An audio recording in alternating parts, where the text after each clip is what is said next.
enquanto você espera o seu time voltar a treinar, tem time que já pode treinar, mesmo tendo que treinar em lugares diferentes, fazendo coisas diferentes. Meu convidado hoje é o Rodrigo Santana, técnico do Avaí, que está vivendo essa vida de duas situações de pandemia, uma em Florianópolis e uma nas cidades próximas da cidade. Obrigada, Rodrigo, por me receber do lado daí, do seu Zoom. E explica essa confusão aí em Santa Catarina para a gente. Oi, Marília, tudo bem? Um grande prazer estar falando contigo. É verdade, a gente está voltando a se adaptar, né, com as nossas novas formas de trabalho, né? A gente está tendo a oportunidade de poder trabalhar com bola nas cidades vizinhas aqui, tanto de Palhoça quanto de Biguaçu.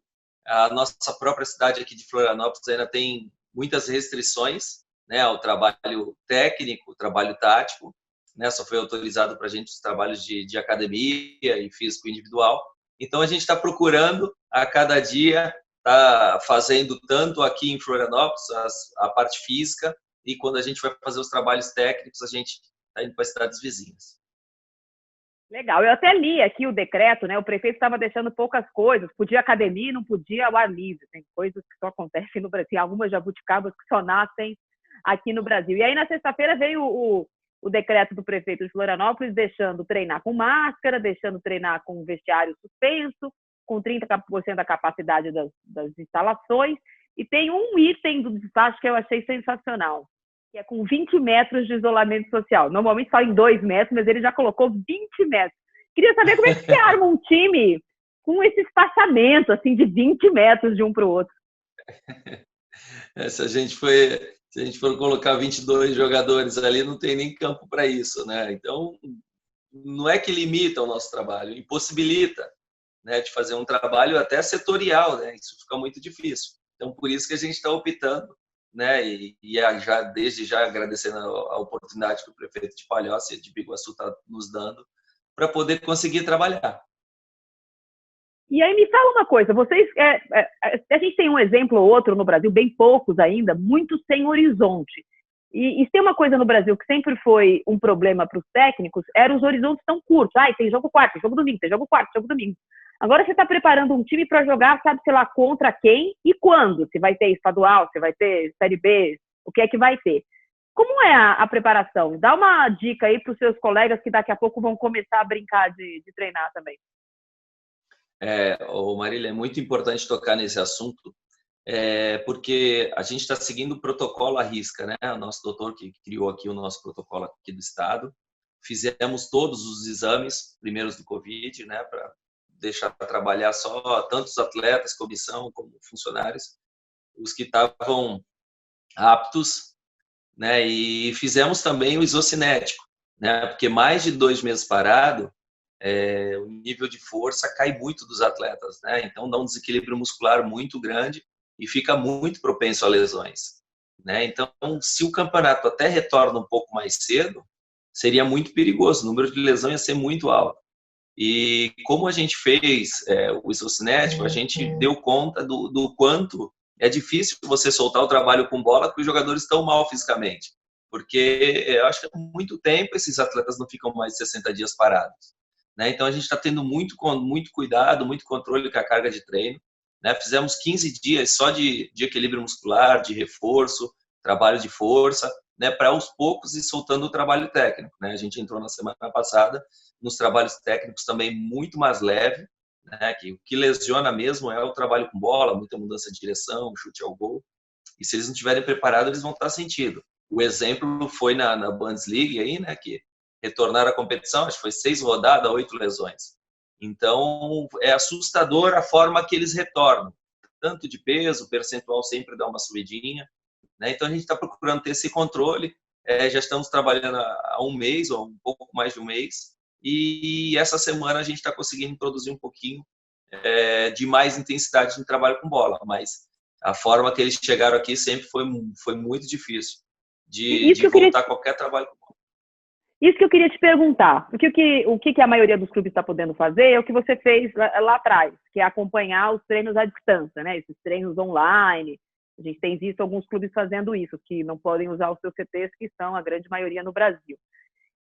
Teve algum proveito de verdade, a não ser o fato de deixar os jogadores em ativa? Porque eu já conversei com outras pessoas que falam assim, tem, psicologicamente, o jogador está ativo, você está em contato, mas de verdade, de cada dia que passa, na verdade, você perde 2, porque nunca, como você disse, nenhum jogador ficou tanto tempo sem jogar, nem quando eles eram crianças, ficaram tanto tempo longe de uma bola e longe de um coletivo. Então, talvez o efeito desse treino online seja muito mais psicológico mesmo do que de preparação física.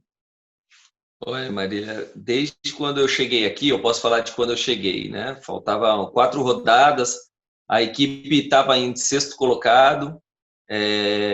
Nesses 4 jogos, a gente conseguiu, na última rodada, alcançar o objetivo, né? Que era somar o maior número de pontos para procurar estar no topo da tabela para ter as vantagens do mata-mata. Na última rodada, a gente conseguiu alcançar a liderança da competição. A partir daí, teve a pausa da pandemia. De pronto, nós nos reunimos e já montamos uma cartilha para os atletas estar trabalhando em casa, né, fisicamente. Aí entrou o período das férias antecipadas. A gente não pôde fazer nada com eles, né, deixamos eles bem livres. Depois retornamos com o trabalho de Zoom, com toda a comissão acompanhando o treino do início ao fim, filmando todos os atletas, fazendo todos os funcionais, tudo direitinho, mas mesmo assim voltaram bem abaixo fisicamente. Fizemos todos os testes. Além do exocinete, fizemos o yo-yo teste, o rast, o teste de velocidade, agilidade, impulsão. Procuramos ver para saber que nível eles estavam para iniciar um trabalho. Da onde iniciar? Do zero, da metade. Eles perderam muito, perderam pouco.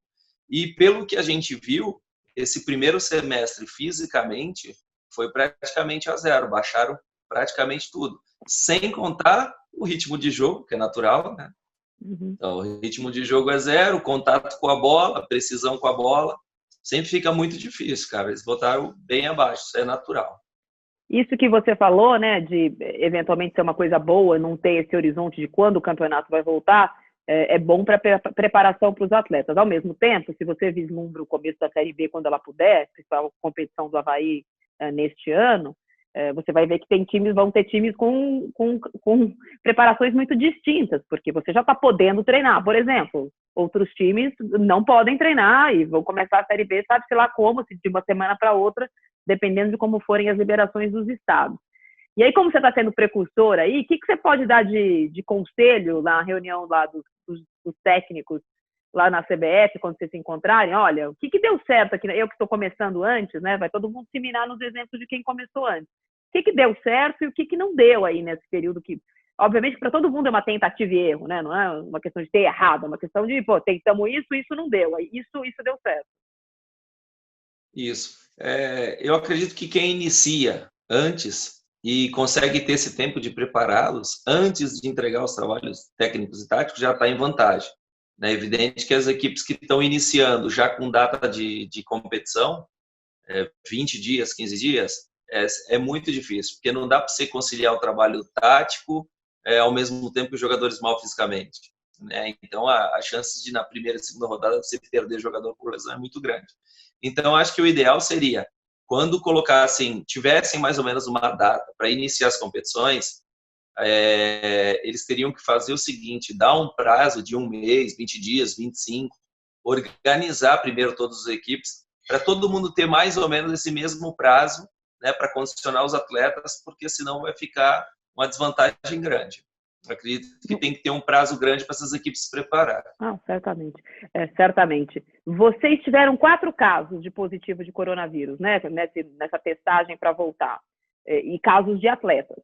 Queria saber, como atletas, quanto isso afetou, porque a gente tem visto casos de pessoas que não são atletas profissionais, claro que perderam muito peso, que ficaram muito debilitadas. Você teve esse problema sem, obviamente, ferir nenhuma privacidade dos atletas? No nosso caso aqui, os 3 que tiveram, 4 agora, né, confirmando com o Ralf, né, com a chegada do Ralf, e o Ralf estava imunizado já, também ele nem sabia que pegou. O mesmo caso do próprio Betão, todos tiveram e acabou nem sabendo, né, quando foram fazer os exames já estavam imunizados, já estavam curados, né, e no momento só tinha o Arnaldo, só que era assintomático, né, e os testes foram feitos antes de iniciar os treinamentos. Então, não existe mais vestiário, né? O jogador já vem com a sua roupa do carro. O nosso protocolo de treino já era assim, ficavam 3 no estacionamento, aí fazia o contato pelo celular, saía aos treinos. Os 3 já saíam do carro e iam direto para a academia, isolado nos seus aparelhos lá, tudo higienizado. Quando foi trabalho físico, da mesma forma, eles iam direto para o campo. Então, estações bem separadas um do outro, cada um com a sua água, tudo bem separadinho. Então, acabou não tendo contato nenhum, né? Inclusive inclusive o próprio Arnaldo que teve, a esposa dele não pegou, né? A própria esposa dele acabou não tendo. Então, fica variando muito de organismo para organismo, né? Tem atletas que a gente sabe, ou funcionários que pegaram, ficaram bem debilitados, perderam muito peso, e quando se perde peso é pior do que quando o atleta está acima do peso, é mais fácil de secar do que conseguir trazer o mesmo peso novamente. Me conta uma coisa, assim, a vida de uma pessoa normal, né, que não é atleta profissional, cada vez que a gente pisa para fora de casa, o nível de concentração para você não fazer nada de errado desse novo normal, ai, não põe a mão na cara, ai, usa máscara, ai, lava a mão, ai, não encosta na maçaneta, ai, pega um papel. Você fica o tempo todo se monitorando para, naquele período curto que você fica fora de casa, não fazer nada de errado e não trazer esse vírus que é tão desconhecido para dentro de casa. No caso dos atletas, além deste protocolo, tem o protocolo novo de fazer a sua profissão de um jeito diferente. Como que para o técnico, ou para quem tem essa função aí na sua comissão técnica, colocar na cabeça dos jogadores, que a gente sabe não é muito fácil, olha, vocês não se abracem, olha, vocês não cuspam no chão, olha, vocês não podem. Como que é essa catequização?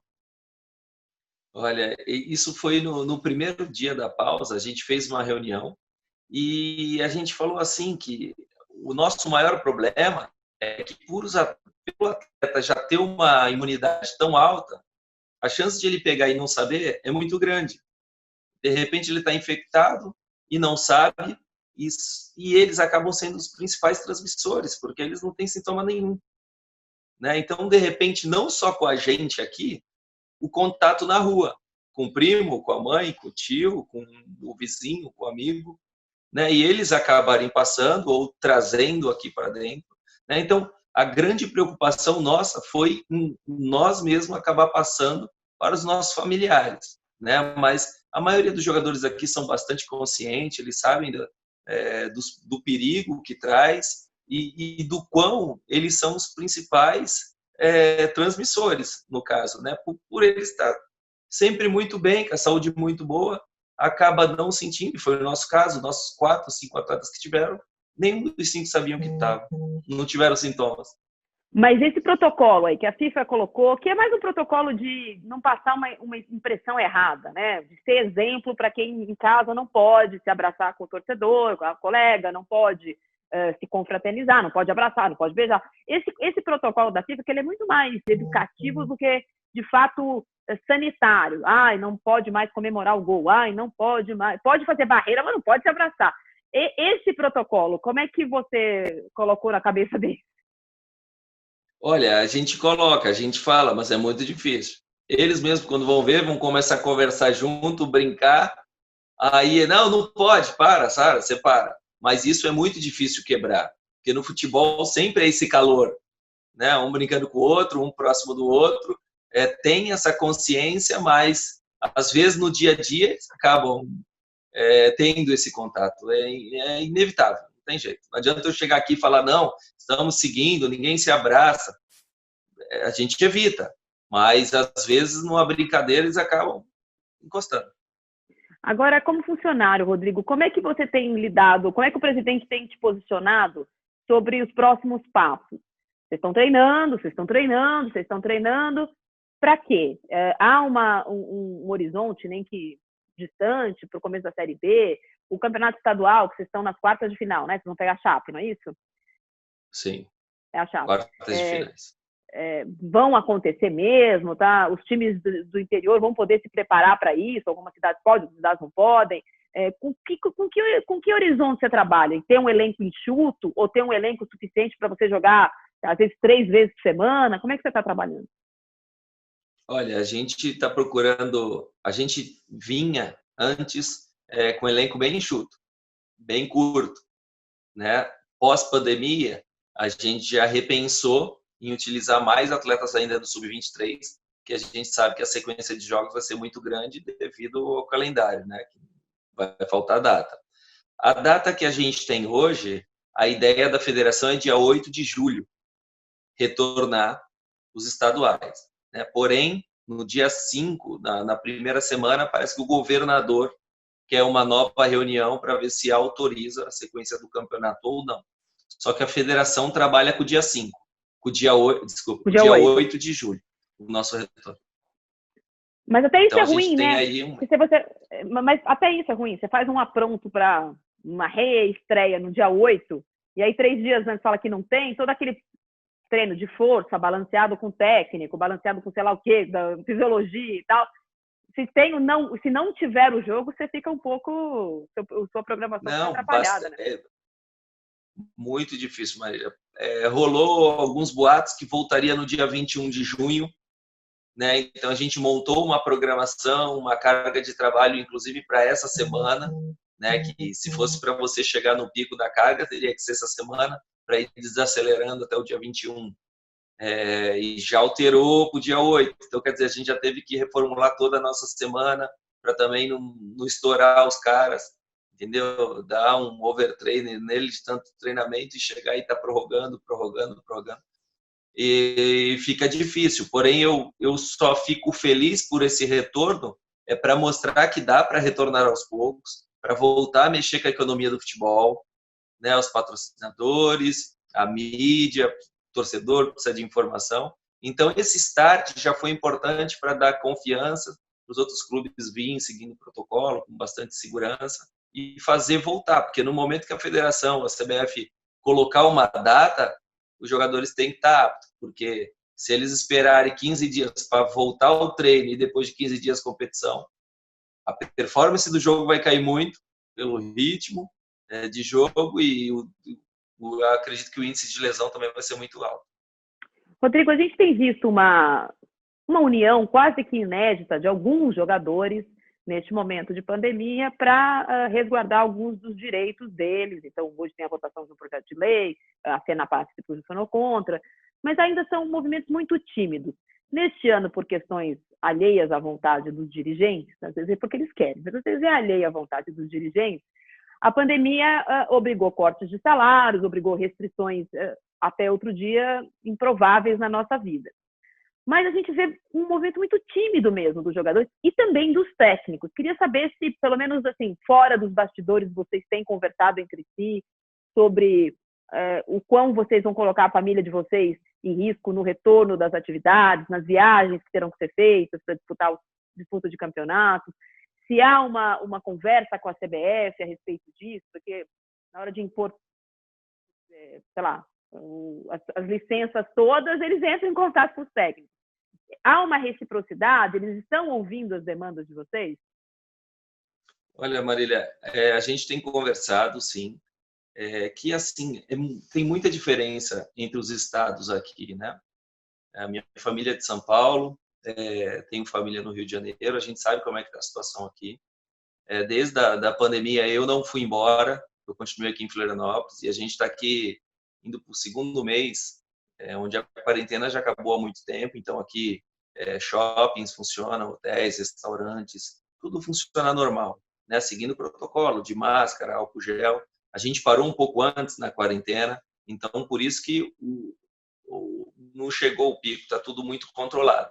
Então aqui nos dá confiança de sair para trabalhar, a gente vê que o povo está bem, está respeitando bastante, o shopping está aberto, todas as lojas estão abertas, mas a gente não vê ninguém passeando no shopping. Você vai no shopping comprar o que é necessário e volta, né? Então, nos dá confiança para ir trabalhar. A gente consegue enxergar isso aqui. Só que a gente sabe que em outros estados está muito difícil. Tem gente que não respeita, né? A pandemia está muito grande, né? A chance de ser infectado é muito grande. Então, a gente tem uma preocupação, sim, muito grande em relação quando começar a pegar avião e para outro estado, né? E a gente precisa aguardar a CBF se posicionar, né? Ver quando que vai ter essa possibilidade de retorno de competição, ver onde serão os jogos, porque a gente sabe que tem estados que tem um pico muito maior, mas em relação a gente aqui, tanto na cidade quanto no estado, a gente está com tranquilidade para jogar. Pois é. A gente está chegando no finalzinho. Eu queria primeiro fazer um pedido. Você pode devolver o Ralf? Não. Não. É uma necessidade. Eu preciso que ele volte. Eu dou o Thiago Nunes para você ser o auxiliar, você me devolve o Ralf. Que tal? Não, eu cheguei aqui, tinha o nome do Ralf, né? Só que o não a gente já tinha, né? Pô, tem um profissional do calibre do Ralf. E justamente assim, uma posição que eu precisava. Então, Thiago Nunes, do calibre do Ralf. A liderança que ele tem. A gente fez o contato e, graças a Deus, a gente teve a felicidade do Ralf estar aceitando, está treinando muito bem aqui, está com muita vontade. A gente está muito feliz com ele aqui, com a liderança que ele tem. Poxa, um jogador que dispensa comentários, né? Mas agora não dá para devolver, não. A gente está feliz, fale por você. Eu estou bastante triste, mas tudo bem, não quer devolver, não devolve, mas a vingança virá.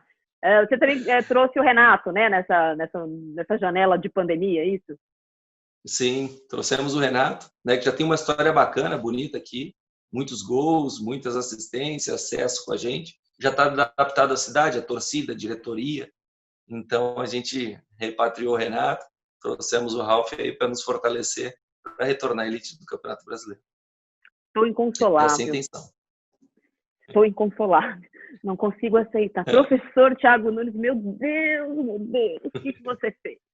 Rodrigo, obrigada. Boa sorte para você aí. Que bom que você está num lugar menos afetado pela pandemia. Continue. Espero que o retorno de vocês seja espelho e exemplo para quem ainda está engatinhando aí para saber como fazer e quando fazer. Acho que você pode cobrar a consultoria dos técnicos, inclusive do professor Thiago Nunes.